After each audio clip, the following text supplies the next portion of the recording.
Hello everyone. Welcome to Study with Palak, your one-stop solution for all queries and doubts. तो जैसे कि आपको पता है कि हमने CSIR नेट के लिए स्टार्ट किया है। नेक्स्ट ईयर के लिए हम प्रिपेयर कर रहे हैं जून 2026 के लिए। ठीक है, हमने कार्बन डाइऑक्साइड फिक्सेशन वाले तीनों मेथड्स पढ़ चुके हैं, C3, C4 and cam pathway. ठीक है, we are going according to your syllabus. जो भी आपके सिलेबस में टॉपिक्स होंगे हम उन टॉपिक्स को कवर करेंगे। ठीक है, तो लाइट हार्वेस्टिंग कॉम्प्लेक्स बेसिकली क्या है कि इसमें हमने फोटो सिस्टम्स के बारे में पढ़ना है। फोटो सिस्टम 1, फोटो सिस्टम 2 के बारे में पढ़ना है। इस लेक्चर में हम photo system 1 and photo system 2 का पूरा एक्चुअल मैकेनिज्म तो नहीं पढ़ेंगे, बट इसमें हम ये पढ़ेंगे कि किस तरह से आप फोटो सिस्टम 1 और फोटो सिस्टम 2 तक पहुंच पा रहे हो, क्या पाथवे है, किस तरह से लाइट एनर्जी जो है वो ट्रैप की जाती है। ठीक है, उसे किस तरह से केमिकल एनर्जी में कन्वर्ट किया जाता है। तो वो चीज़ें हम लाइट हार्वेस्टिंग कॉम्प्लेक्स वाले टॉपिक में पढ़ने वाले हैं। तो लाइट हार्वेस्टिंग कॉम्प्लेक्स बेसिकली क्या होता है, ये ग्रुप ऑफ प्रोटीन्स हैं एंड पिगमेंट मॉलिक्यूल्स हैं। पिगमेंट मॉलिक्यूल्स क्या होते हैं, जो आपके क्लोरोफिल हो गए, क्लोरोफिल A, B, C, ठीक है, कैरोटीनॉइड्स, ज़ैंथोफिल्स, तो ये आपके पिगमेंट मॉलिक्यूल्स हैं। ठीक है, तो पिगमेंट मॉलिक्यूल्स एंड प्रोटीन्स का जो कॉम्प्लेक्स है, this is basically your light harvesting complex. ठीक है, तो ये आपका कॉम्प्लेक्स कहाँ पर मिल जाएगा, ये आपको क्लोरोप्लास्ट का स्ट्रक्चर हमने पढ़ा है, राइट। तो क्लोरोप्लास्ट के स्ट्रक्चर में थैलेकॉइड मेम्ब्रेन होती है। ठीक है, तो उस आपका जो फोटो सिस्टम है, जो आपका क्लोरोप्लास्ट का स्ट्रक्चर है, ठीक है, तो उस फोटो सिस्टम में आपके क्लोरोप्लास्ट के स्ट्रक्चर में आपकी थैलेकॉइड मेम्ब्रेन होती है। उस थैलेकॉइड मेम्ब्रेन में ये प्रोटीन्स और पिगमेंट मॉलिक्यूल्स प्रेजेंट होते हैं। ठीक है, तो लाइट हार्वेस्टिंग कॉम्प्लेक्स जो है ये फंक्शन करता है एक एंटीना की तरह। ठीक है, ये क्या करता है, लाइट एनर्जी को कैप्चर करता है फ्रॉम द सन।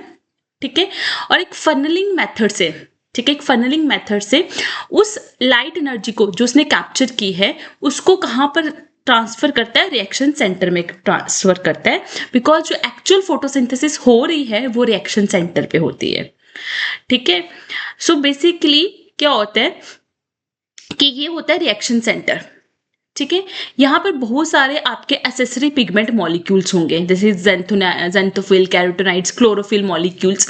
तो बहुत सारे 200 से 300 के करीब जो है क्लोरोफिल यहाँ पे पिगमेंट मॉलिक्यूल्स होंगे, जिसको आप एंटीना मॉलिक्यूल्स भी बोलते हो।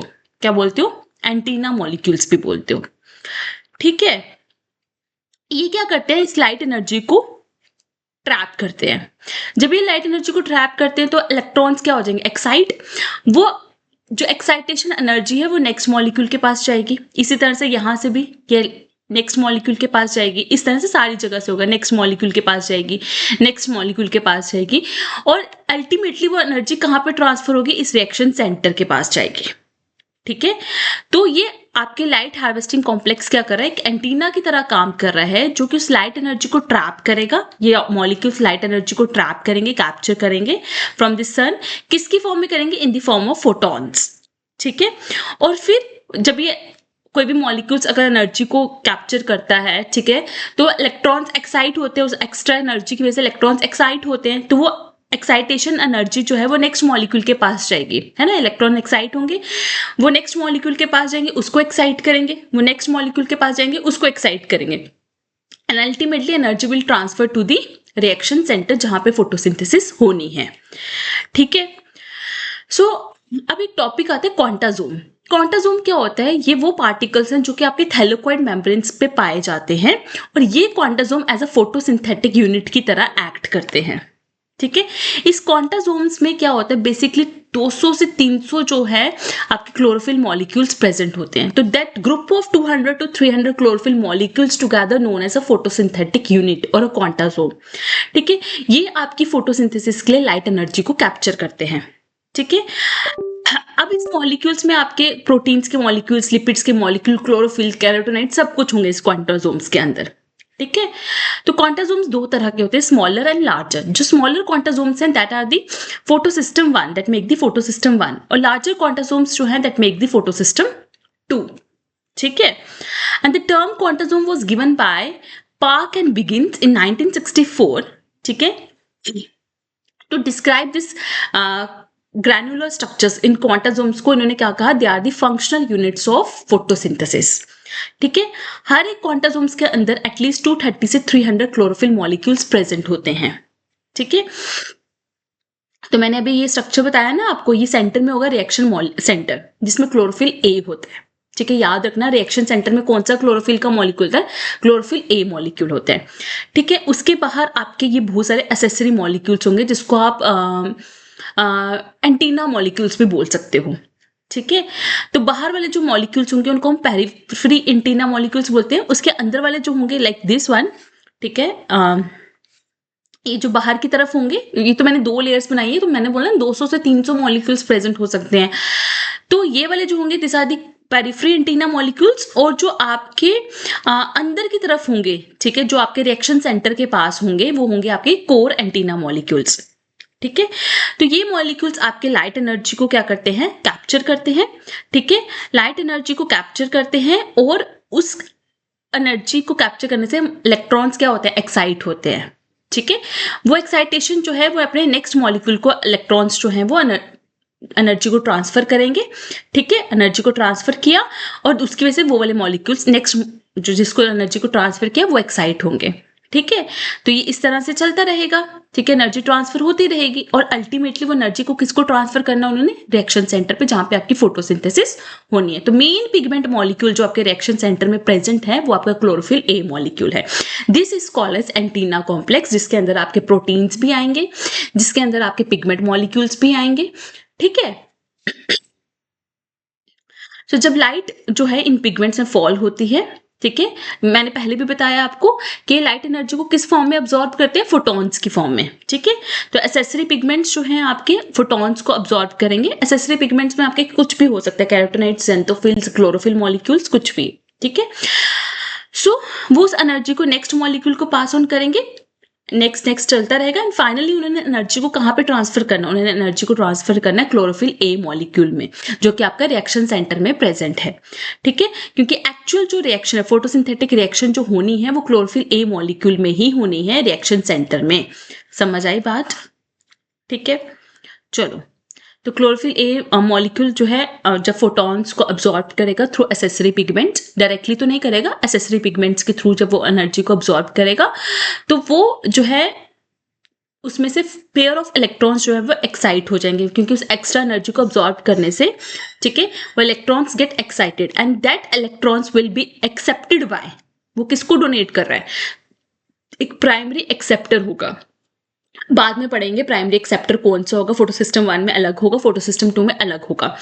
तो जो प्राइमरी एक्सेप्टर, जो कि फर्स्ट कंपाउंड है, फर्स्ट मॉलिक्यूल है जो कि इलेक्ट्रॉन को एक्सेप्ट कर रहा है, उसको हम बोलते हैं primary acceptor.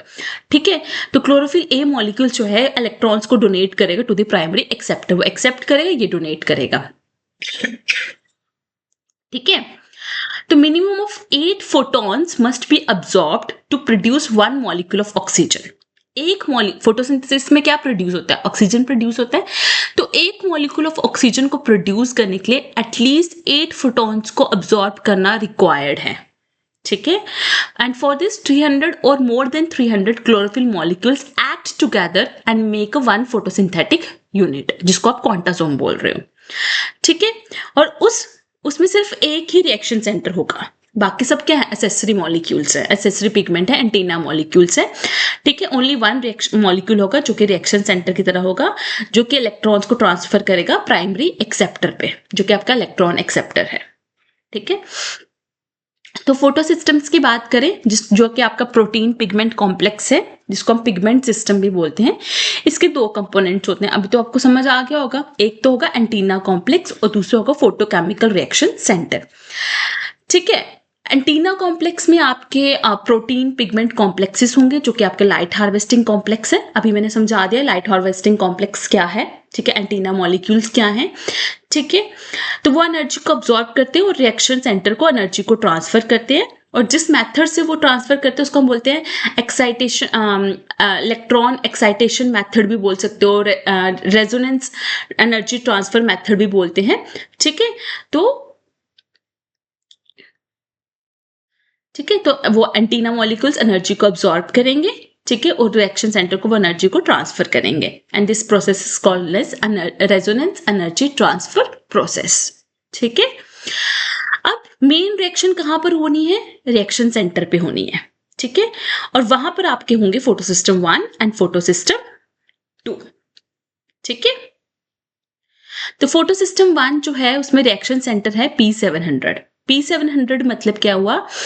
Pigment 700, peak for pigment, ठीक है। मतलब कि जो क्लोरोफिल ए मॉलिक्यूल है, ठीक है, क्लोरोफिल ए मॉलिक्यूल है फोटोसिस्टम 1 में, वो लाइट एनर्जी को अब्सॉर्ब करेगा at wavelength of approximately 700 nanometre, इसलिए इसको P700 बोलते हैं, ठीक है।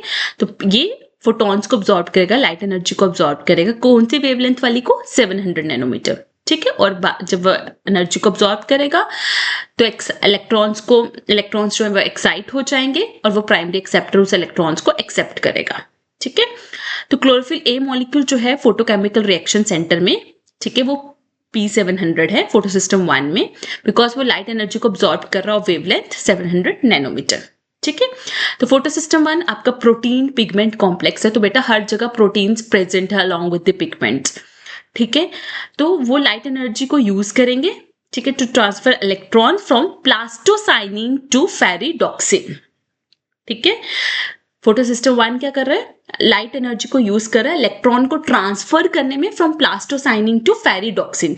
तो दिस इज आपका, इनका जो रिएक्शन सेंटर होता है it is FES type reaction centre. ये कैसे प्लास्टोसाइनिन कैसे फेरिडॉक्सिन में जाता है ये मैं पूरा पाथवे बताऊंगी नेक्स्ट लेक्चर में, ठीक है। तो साइनोबैक्टीरिया में 11 प्रोटीन्स प्रेजेंट होते हैं, PSA A से लेके PSA F तक एंड PSA I से लेके PSA M तक। तो 11 प्रोटीन्स जो है प्रेजेंट होते हैं इस पिगमेंट प्रोटीन कॉम्प्लेक्स में, ठीक है। ऑलमोस्ट ऑल फोटोसिंथेटिक ऑर्गेनिजम्स, ठीक है, के पास एंटीना कॉम्प्लेक्स होता है एक्सेप्ट हिलियोबैक्टीरिया, ठीक है। और ये आपका फोटोसिस्टम 1 कहाँ पे लोकेटेड होता है? फोटोसिस्टम 1 आपका लोकेटेड होता है on the outer regions of grana and the stroma lamellae, ठीक है। फोटोसिस्टम 2 की बात करें तो उसका जो रिएक्शन सेंटर P680 है, मतलब क्लोरोफिल ए मॉलिक्यूल जो है फोटोसिस्टम 2 में वो लाइट एनर्जी को अब्सॉर्ब कर रहा है ऑफ वेवलेंथ 680 नैनोमीटर, ठीक है। And this is a pheophytin क्यूनोन type reaction centre, ठीक है।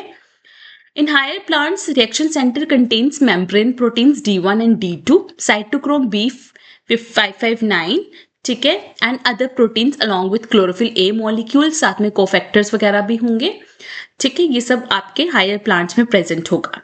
ये कहाँ पे होंगे? In the inner regions of the thylakoid membranes of grana, ठीक है। तो देखो आपकी थैलेकोइड मेम्ब्रेन्स कैसे होती है? एक दूसरे के ऊपर स्टैक्ड होती है ना, लाइक दिस। थैलेकोइड मेम्ब्रेन्स ऐसे स्टैक्ड होती है and group of thylakoid membranes is called as grana, ऐसा ही होता है, ठीक है।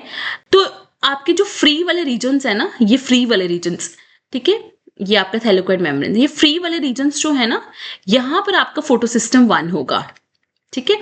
और जो आपका ये जहाँ पे स्टैकिंग हुई है, यहाँ पे जो स्टैकिंग हुई है अप्रेस्ड रीजन्स, इसको अप्रेस्ड रीजन्स बोलते हैं, यहाँ पे आपका फोटोसिस्टम 2 होगा, ठीक है। तो आपके एंटीना कॉम्प्लेक्स में बाकी सारे मॉलिक्यूल्स आ जाते हैं, ठीक है, जो कि फोटॉन्स को अब्सॉर्ब करते हैं, हाई लाइट एनर्जी को अब्सॉर्ब करते हैं, हाई इंटेंसिटी वाली लाइट को अब्सॉर्ब करेंगे और धीरे धीरे एनर्जी को ट्रांसफर करेंगे टू द क्लोरोफिल ए जो आपका मेन रिएक्शन सेंटर है। जब तक वहां तक एनर्जी ट्रांसफर होती है वो उसकी इंटेंसिटी जो है वो कम हो गई होती है, ठीक है, एनर्जी ग्रेडियंट जो है वो डिक्रीज हो जाता है, ठीक है। तो reaction centre does not directly absorb all incoming light. तुम लोग क्वेश्चन आ सकता है ना, मैम इन एक्सेसरी मॉलिक्यूल्स की जरूरत क्यों है? क्लोरोफिल ए मॉलिक्यूल डायरेक्टली भी तो लाइट को अब्सॉर्ब कर सकता है रिएक्शन सेंटर, इनकी जरूरत क्यों है? बेटा नहीं करेगा, क्योंकि अगर वो ऐसा करेगा तो फोटोसिंथेसिस की जो एफिशिएंसी है वो रिड्यूस हो जाएगी और जो आपका रिएक्शन सेंटर जो कि एक मेन मशीनरी है फोटोसिंथेसिस की, उसके डैमेज होने के चांसेस इंक्रीज हो जाते हैं, ठीक है। तो ये एंटीना कॉम्प्लेक्स जो है जिसमें बहुत सारे पिगमेंट्स हैं वो लाइट एनर्जी को अब्सॉर्ब करते हैं ऑफ डिफरेंट वेवलेंथ्स, क्योंकि क्लोरोफिल ए मॉलिक्यूल जो अकेला रिएक्शन सेंटर में प्रेजेंट है, ठीक है, वो इतनी ज्यादा लाइट एनर्जी को अब्सॉर्ब नहीं कर सकता, वो सिर्फ 680 या 700 नैनोमीटर वाली लाइट एनर्जी को अब्सॉर्ब कर रहा है, ठीक है। तो अगर इतनी सारी हाई इंटेंसिटी लाइट जो है उस पर डायरेक्टली फॉल करेगी तो वहां पे रिएक्टिव ऑक्सीजन स्पीशीज की फॉर्मेशन होगी, ठीक है, जिसकी वजह से जो आपकी मशीनरी है फोटोसिंथेटिक मशीनरी है वो डैमेज हो जाएगी, ठीक है। तो एंटीना कॉम्प्लेक्स जो है जिसमें बहुत सारे पिगमेंट्स प्रेजेंट हैं वो डिफरेंट वेवलेंथ्स की लाइट को अब्सॉर्ब करेंगे और फिर वो रिएक्शन सेंटर को ट्रांसफर करेंगे।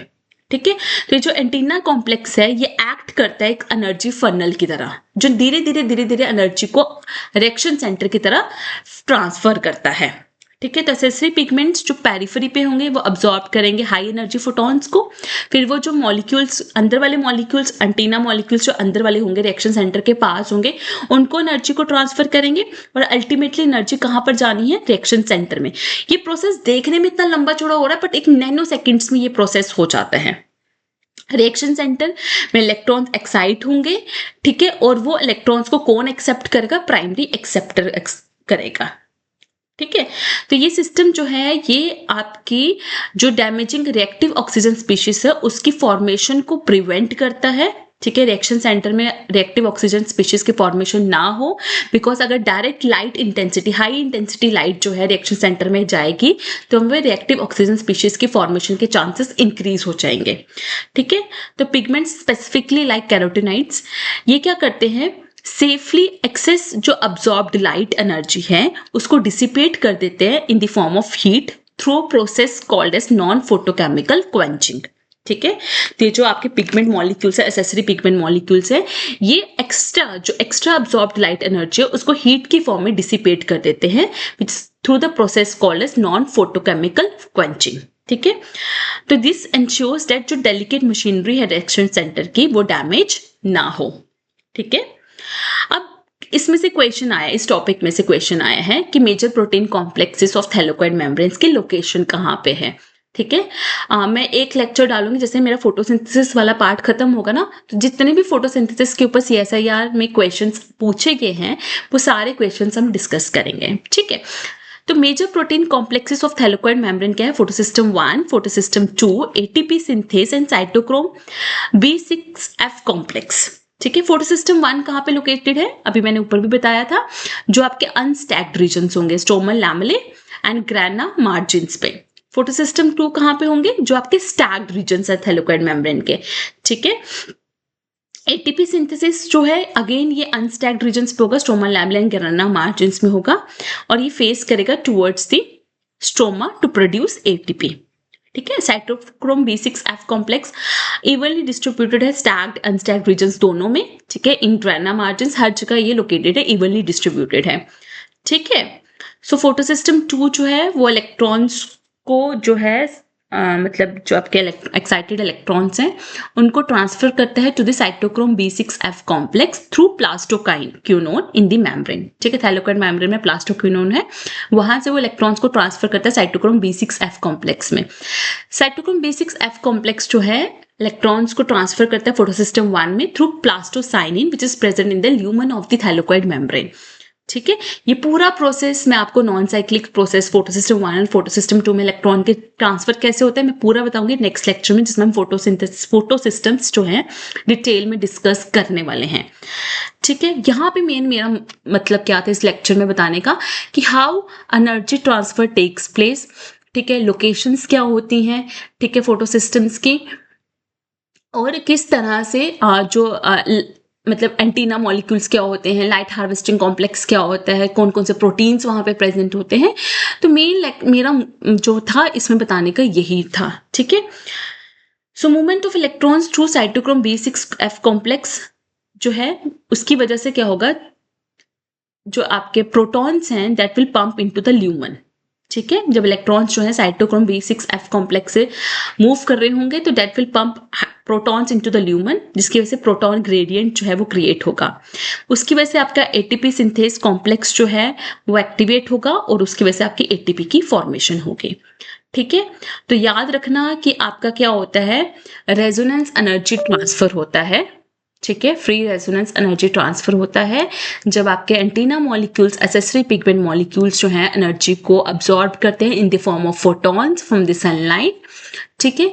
तो दे गेट एक्साइटेड। ठीक है। तो एक्साइट होने से वो क्या करते हैं, इलेक्ट्रॉन्स एक्साइट होते हैं, एनर्जी जो है वो नेक्स्ट मॉलिक्यूल के पास जाते हैं, एनर्जी को ट्रांसफर करते हैं नेक्स्ट मॉलिक्यूल में, वहां पे इलेक्ट्रॉन्स एक्साइट होंगे, वो नेक्स्ट मॉलिक्यूल को ट्रांसफर करेंगे, उसके इलेक्ट्रॉन्स एक्साइट होंगे, अल्टीमेटली वो एनर्जी को ट्रांसफर कहाँ कर रहे हैं, रिएक्शन सेंटर में कर रहे हैं। और फिर रिएक्शन सेंटर में जाकर आपकी क्या होनी है, रिएक्शन सेंटर में आपकी जाके क्या होनी है, फोटो ऑक्सीडेशन होनी है। ठीक है, रिएक्शन सेंटर में आपको क्या होनी है, फोटो ऑक्सीडेशन होनी है। ठीक है, रिएक्शन सेंटर में आपकी होगी फोटो ऑक्सीडेशन, जो कि हम कल पढ़ेंगे, मतलब अपने नेक्स्ट लेक्चर में पढ़ेंगे, फोटो सिस्टम 1 और फोटो सिस्टम 2 कि किस तरह से फोटो ऑक्सीडेशन हो रही है, रिडक्शन हो रही है, वो सारा प्रोसेस हम डिटेल में डिस्कस करेंगे अपने नेक्स्ट लेक्चर में। अगर मजा आया लेक्चर में, समझ आई, तो do like and subscribe study with Palak. You can connect with me on my Telegram, Instagram, because I believe more we connect, easier the success becomes. So just one click and your search ends here.